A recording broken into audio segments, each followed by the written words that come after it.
ચૂંટાયેલાઓને એટલો ગર્વ અને ઘમંડ હતો કે અમે માત્ર મતદારોથી નહીં, દૂધ મંડળીના આદેશથી નહીં, પણ મેન્ડેટથી ચૂંટાયા છે. અમારા પ્રજાની કે દૂધ ઉત્પાદકોની કોઈ ચિંતા નથી. અને આ બાબતે આ ચૂંટણી થતો મેં શું ચાલે છે, માત્ર ને માત્ર મેન્ડેટ થકી હોય તો કેવી રીતે વહીવટ કરવો, લોકોને ક્યાં ફાયદો આપી શકાય, શું કપડા થઈ શકે, આ બાબતની હંમેશા હું ચિંતા કરતો હતો. ને ચિંતાના ભાગરૂપે સાબર ડેરીના એમડીને બે એક પ્રશ્નો મારા ધ્યાન ઉપર આવ્યા કે સાબર ડેરીમાં બહુ મોટા કફલા ચાલે છે.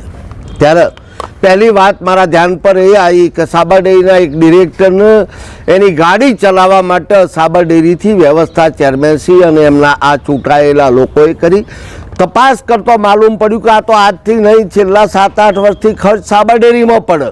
અને એમને ડ્રાઈવરની વ્યવસ્થા થાય ત્યારે 2 લીટર દૂધ વેચવાવાળી વિધવા બહેનને નુકસાન કરીને આવા ડિરેક્ટરોને ફાયદા કરાવવાની જે આ પ્રવૃત્તિ ચાલતી હતી એની સામે મેં લેખિત એમડી અને એચઆરડી મેનેજરને આપ્યું.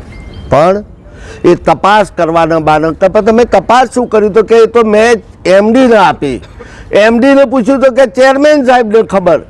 હંમેશા ભૂતકાળમાં પણ આ બાબતે સાબર ડેરીમાં ચાલતા આવા ગફલાઓની બાબતમાં મેં જ્યારે લેખિત આપ્યું છે ત્યારે એનો જવાબ આપવાને બદલે તમારો વિરોધ નહીં લખવામાં આવે, આ તો બધું આમ જ ચાલે, આ પ્રકારના જવાબ. અને એમડી સાહેબને જ્યારે મેં પૂછ્યું ત્યારે કીધું તો મને 2 ડિરેક્ટરો ભલામણ કરવા આવ્યા હતા, તો એમડીના ડિરેક્ટરો કેમ કરવાનું કે કાયદાથી કરવાનું. મેં એચઆરડી મેનેજરને કહ્યું તમે તપાસ કરી તો આ તપાસનું શું આવ્યું તો કહો તો કે મેં એમડીને આપ્યું છે.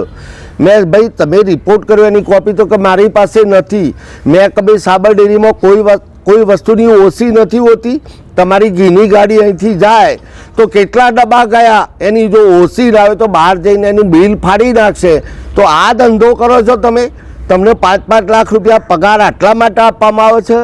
દૂધ ઉત્પાદકોએ તમારા ઉપર વિશ્વાસ આટલા માટે તારા એચઆરડીના મેનેજર NL પટેલ એટલા મોટા સાહેબ છે કે આ સાબર ડેરીના માલિક છે, એમને કોઈ કશું કહી શકે નહીં, ડિરેક્ટર કશું કહી શકે નહીં.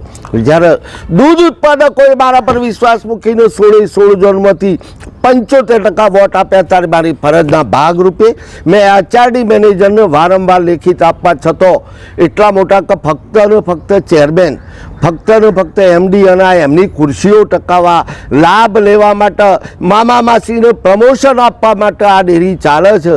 મેં એવો ડિપાર્ટમેન્ટ જોયો છે કે મામા માસીથી ચાલે અને એ જ લોકો ચલાવું, બાકીનાને કોઈ જાણવાનો પણ અધિકાર નથી. એમના કોમ્પ્યુટરમાં લોક લેખિત તો કોઈ જવાબ નહીં, કારણ કે એમના ઉપર સરકારના 4 હાથ છે.